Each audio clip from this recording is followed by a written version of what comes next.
Hello friends, today we will discuss about some important question regarding to the ophthalmology, and it is our first question. Let's see what is said.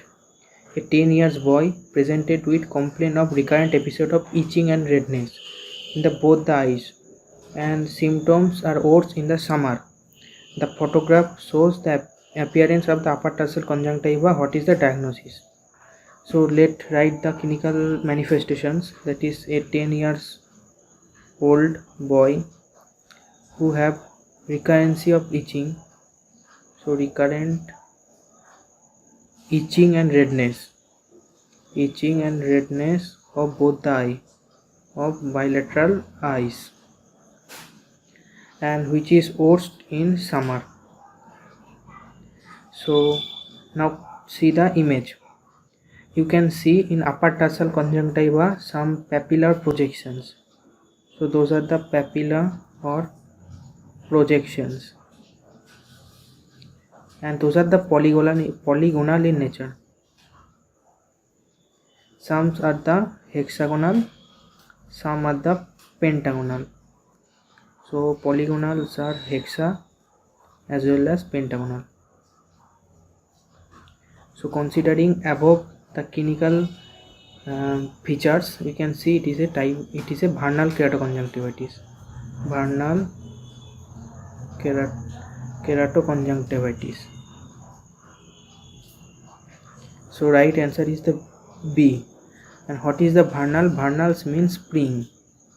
Though the spring name is misnomerous because it most commonly occur in the hot and humid weather,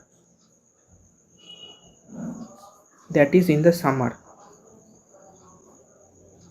And keratoconjunctivitis means inflammation of both cornea as well as conjunctiva. And now come to the treatment. As it is type 1 hypersensitivity reaction, so the drug of choice in this case is olapatidine. Why olapatidine is the drug of choice? Because it has both antihistaminic as well as mast cell stabilizing action. So antihistaminic as well as mast cell stabilizer. You can also add vasoconstrictor, other antihistaminics, and sodium chromoglycate.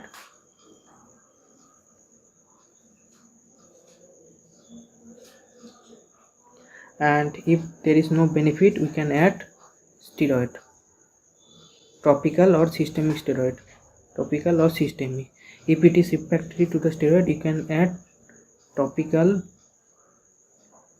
immunosuppressant like tacrolimus and cyclosporine.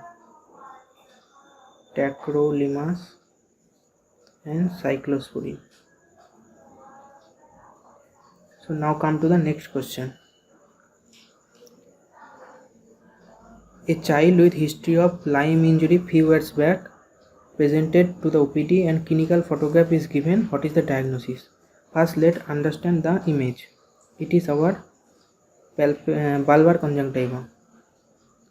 So it is our bulbar conjunctiva, and it is palpebral conjunctiva. And you can see some adhesion between the palpebral conjunctiva and bulbar conjunctiva, and this adhesion is known as symblepharon.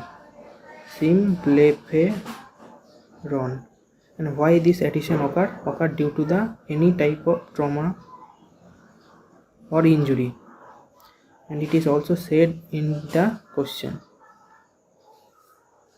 Now come to the next question. From the picture, identify the diagnosis. It is easily diagnosed that it is pterygium. Okay, a triangular mass of conjunctiva which is encroaches to the cornea. So what is the pterygos?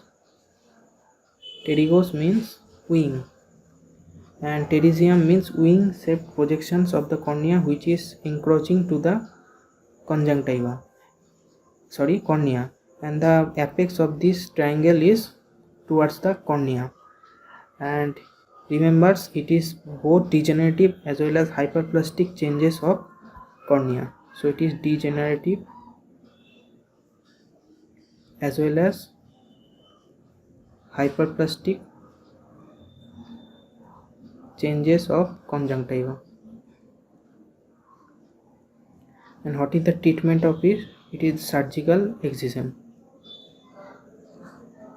Okay, but the problem is recurrency.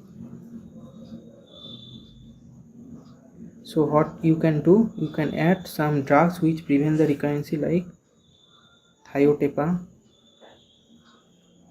mitomycin, mitomycin C, or beta radiation. And the graft to cover the excision area is taken from 3 places.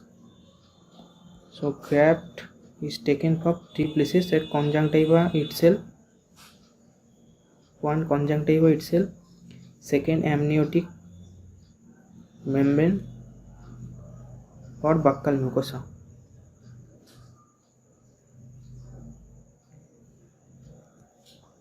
Now come to the last question, that is pseudogerontoxin is seen in. First, understand what is pseudogerontoxin. Pseudo means false, geron means senile, and toxin means Arcus. So it is false or pseudo Arcus seniles, and it is found in vernal keratoconjunctivitis. So what happened in vernal keratoconjunctivitis? The eosinophils inflate to the limbal area of cornea, and it causes the corneal epithelial scarring, and this is known as Arcus seniles. So what happened? Let it is eye, it is the limbal area, limbus, and the eosinophil infiltrate causes the epithelial scarring of limbal area of cornea, and this is known as pseudogerontoxin.